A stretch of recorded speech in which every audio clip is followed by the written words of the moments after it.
کچھ لوگ ایسے ہیں جو پھر بھی سوچتے ہیں.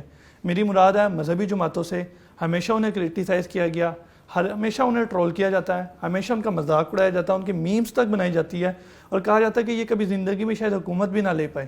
ٹھیک ہے, اور وہی لوگ, اور پھر وہ مولوی جن کے بارے میں کہا جاتا ہے جی پڑھے گا تو کھائے گا کہاں سے, یہ تو حلوے کی پیداوار ہے, یہ تو حلوے پہ پلتے ہیں. لیکن آج جب سیلاب آیا پورے ملک کے اندر سب سے پیش یہی لوگ نظر آ رہے ہیں. یہ عظیم ترین خدمت وہی لوگ سر انجام دے رہے ہیں جن کے بارے میں آپ نے بتایا میمز بنی, جن کے بارے میں کہا جاتا ہے ملا کی دوڑ مسجد تک, جن کے خاص حلیے, چہرے پر سنت, سر پر پگڑی یا ٹوپی کی وجہ سے انہیں دہشت گرد قرار دیا جاتا ہے, انہیں مشکوک نظروں سے دیکھا جاتا ہے. جہاں پر یہ دیندار طبقہ گزرے ان کی تلاشی لی جاتی ہے, ان کی تحقیر کی جاتی ہے, انہیں پتہ نہیں کسی اور سیارے کی مخلوق سمجھا جاتا ہے. سمجھا جاتا ہے کہ پاکستان کا نام ان کی وجہ سے بدنما ہو رہا ہے, پاکستان پر دھبا لگ رہا ہے, لیکن در حقیقت پاکستان کے اوپر لگے ہوئے دھبے یہی لوگ دھو رہے ہیں.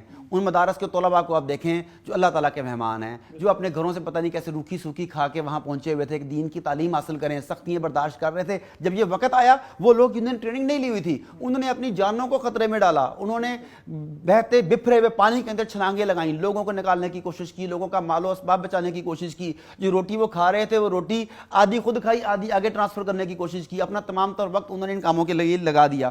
اور مزے کی بات ہے اس میں آپ کسی ایک تنظیم کا نام نہیں لے سکتے. ہاں کچھ تنظیمیں بہت زیادہ کام کر رہی ہیں, کچھ کم کر رہی ہیں, کچھ کا کام نظر آ رہا ہے, کچھ کا ابھی فی الحال نظر نہیں آ رہا, بعد میں نظر آ جائے گا.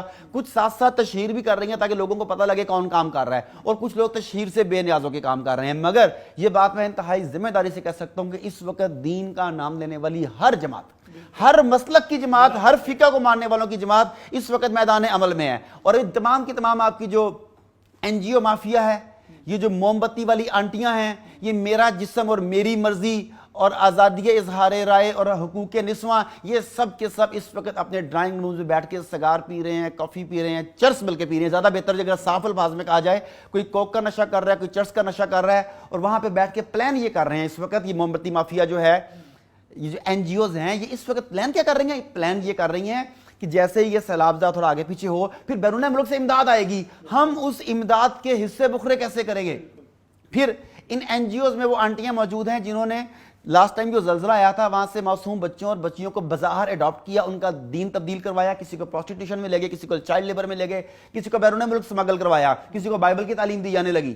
ایگزیکٹلی یہ موم بتی مافیا ایک مرتبہ پھر اس نظر سے اپنے شکار کے اوپر اپنے ناخن تیز کیے بیٹھا ہے, پنجے گاڑی بیٹھا ہے کہ جیسے یہ لوگ جائیں گے تو امداد آئے گی, امداد آئے گی تو اس امداد میں ہمارا حصہ ہوگا. لیکن سوال یہ ہے کہ مجھے آپ ہم سب کو سوچنا چاہیے کہ ہم دیکھیں اس وقت کام کون کر رہا ہے. اس کے بعد اگر کسی بھی قسم کی انٹرنیشنل یا ہمارے انٹرنل ایڈ آتی ہے تو وہ کس کے تھرو لگنی چاہیے؟ جو اس وقت کام کر رہا ہے اسی کے تھرو لگنی چاہیے. ایک اور چیز آپ دیکھیں, پبلک کا اعتماد بھی. یہ لوگ کہتے ہیں نا کہ مولوی نے اعتماد کھو دیا, وہ مسجد و ممبر پر لوگ اب اعتماد نہیں کرتے, مسجد و ممبر میں ایسے لوگ بیٹھے ہوئے ہیں عجیب و غریب باتیں کرتے ہیں. مگر اس وقت دیکھیں کہ لوگوں نے امداد دینے کے لیے مسجد و ممبر کا انتخاب کیا یا انہوں نے ان بینک اکاؤنٹس کا انتخاب کیا جو گورنمنٹ نے دیے ہوئے ہیں, گورنمنٹ کے اداروں نے دیے ہوئے ہیں کہ آپ سیلاب زدگان کے لیے فنڈ جمع کروائیں. جو سرکاری ملازم ہے اس کی مجبوری ہے کہ اس کی تنخواہ کٹ گئی, اس نے مرضی سے نہیں دی. بالکل ہاں کوئی خوشی خوشی دے بیٹھا ہوگا, ٹھیک ہے, مگر گورنمنٹ نے کاٹ لی. جیسے بینکوں میں اگر پیسہ ہو یکم رمضان کو تو وہ زکوٰۃ کاٹ لیتے ہیں خود بخود ہی, پھر وہ گورنمنٹ جہاں مرضی استعمال کرے. تو گورنمنٹ نے جو لوگوں کی تنخواہوں میں سے پیسے لے لیا, کچھ اداروں نے ڈیسائیڈ کیا کہ میری تنخواہوں میں سے اتنے پیسے دے دیں, وہ تو چلا گیا گورنمنٹ کے پاس. میں نے, آپ نے, دل صاحب آپ نے, ہم جیسے کتنے لوگوں نے بخوشی اپنا پیسہ گورنمنٹ کے فنڈ میں دیا کہ آپ سیلاب زدگان کی مدد کرو. میرا خیال ہے شاید کسی نے بھی نہیں دیا. ہم سب نے دینی جماعتوں کے اوپر اعتماد کیا, اور یہ عوام کا ایک مرتبہ پھر مسجد کے ممبر و محراب پر دین کو ماننے والوں کو, دین کی روح کو بیدار کرنے والوں پر اعتماد اس بات کی ایک نئی نوید سناتا ہے کہ ابھی بھی پاکستان سیکولر کے قبضے میں نہیں جا سکتا.